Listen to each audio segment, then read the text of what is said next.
And more developing news on this Friday evening. We're less than 1 week from the end of the session at the state capitol. And tonight we've learned there may be a deal on paid leave.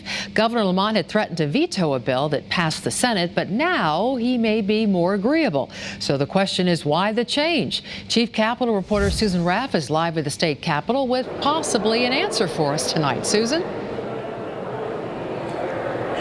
Denise, paid family leave is something that everyone here at the state capitol, Republicans, the governor, and Democrats feel is needed for Connecticut workers. The disagreement, however, was how it should be structured. The governor had some issues with the bill that passed the Senate, but late this afternoon, a deal had been struck with some changes. Everything's fluid. It's the last few days. Anything can happen. 5 days to go, and paid family leave is still on the table. But now there seems to be a compromise. The goal of this program is so that individuals that have a child or who are very sick or who have loved ones who are very sick can take time off from work and still get paid so they don't have to make that difficult decision.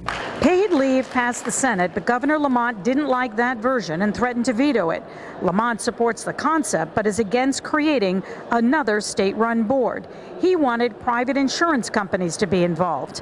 But now Lamont has worked out a compromise with Democrats. I think it's the experience that people have had with insurance companies that we're hearing a lot about.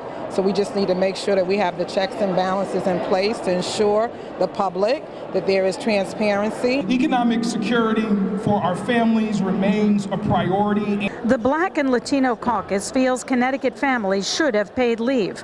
Republican leaders agree, but not the way the bill is written. They favor a private-public system, but one that's optional.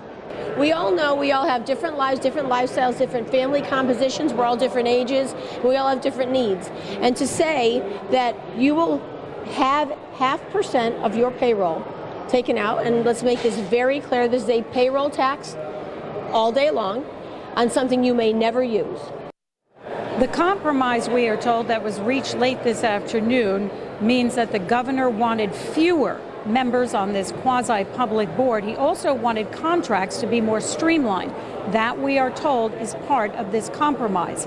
We're not sure exactly when this is going to be taken up in the House right now, but the question is, they have to do many complicated things. They basically have to do a bill to amend the original bill that has already passed. We should point out that's going to be in the House tonight, not the Senate.